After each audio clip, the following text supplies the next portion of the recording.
Great. Thank you, Mr. Chairman. I appreciate it. And welcome to Mr. Chien, Mr. Silvers, and Mr. Meyer. Thanks for your willingness to step up and serve in all three of your cases to serve again. You've been nominated for positions that impact the direction and priority of the department in fundamental ways. And as I've told each of you in our conversations prior to this hearing, this is a critical time for the department. DHS has got as its mission to protect the homeland, and a lot of dedicated personnel have been doing that. But the threat has evolved significantly, and the department's got to evolve to meet those threats. In recent months, my view is DHS has struggled to address those risks and threats in a number of ways. One, we're facing a real crisis at the southern border, obviously. And as the Biden administration, in its first days, unwound the previous administration's immigration policies, we quickly saw the department struggle to secure the border in the midst of what really is an unprecedented migrant surge. I recently visited the southern border with Chairman Peters and others, where I witnessed firsthand what was happening. Border Patrol facilities overcrowded with unaccompanied kids. Over 108,000 single adults were apprehended at the border last month. That's up from 96,000 in March and 7 times greater than last April.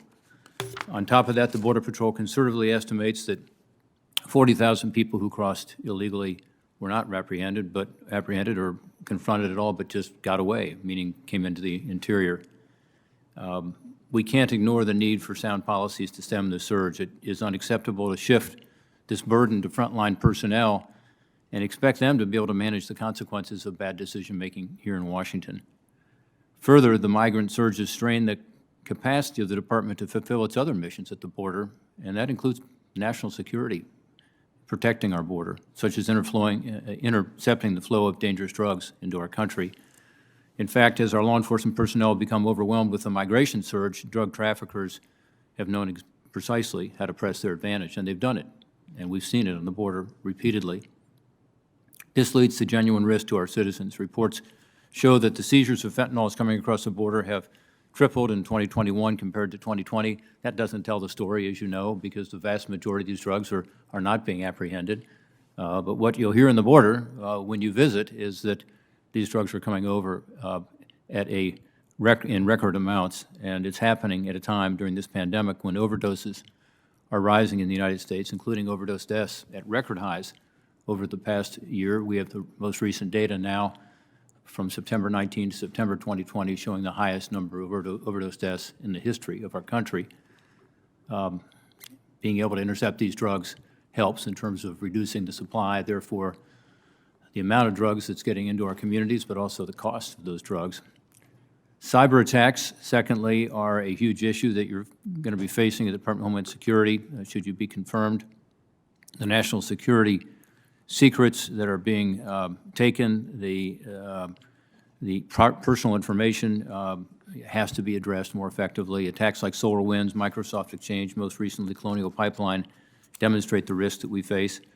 As SolarWinds attack unfolded, it became clear that the department itself, the department tasked with securing federal networks, was itself compromised. DHS should be an example for federal agencies, but it was hacked. And frankly, we're not following the proper cyber hygiene to be able to avoid the attacks. It's clear that our federal cyber defenses are lacking. Cyber, of course, can also have real-world implications, as we saw in the Colonial Pipeline attack. They shut down a major U.S. fuel pipeline for several days, leading to these fuel shortages and higher prices. DHS plays an important role in supporting critical infrastructure cybersecurity, and it's got to work better to support critical infrastructure owners and operators to improve cybersecurity across the board. And frankly, we need to help here with new legislation, in my view, to provide more authority to do that. Finally, homegrown threats directly put our citizens at risk. As became apparent in the committee's investigation into the events of January 6th, the Department's Office of Intelligence and Analysis fell short in reporting on the growing threat. The attack on the Capitol on January 6th was a sobering reminder of the domestic threats we face. These threats are becoming increasingly complex, and DHS must move to quickly evolve, adapt, and address these now so that the nation is not left unprotected. DHS must be clear about its mission and the tools at its disposal to counter these threats, and of course, balance the freedom of expression with our security concerns. There's a growing concern about the increasing number of assaults targeting federal law enforcement and government facilities. Attacks on law enforcement officers are an unacceptable attack on the rule of law and safety and the security of the American people. Of course, in addition to these man-made threats, the predictions for this year's hurricane season, which starts in a few days, indicate another higher than average number of significant storms headed our way. Those risks are always there, and that's part of DHS's role as well through FEMA. Each of these issues reflects the very real threats our homeland faces. Having sound policies and strategies, resourcing plans, and effective implementation, governance across the department are essential to addressing them, and having the right people in place is essential. If you're confirmed as part of the core leadership team of our nation's third largest department, you will each have a responsibility to ensure that the department is able to secure our country and meet the demands of today's complex, evolving, and dynamic threat environment. Thank you, Mr. Chairman.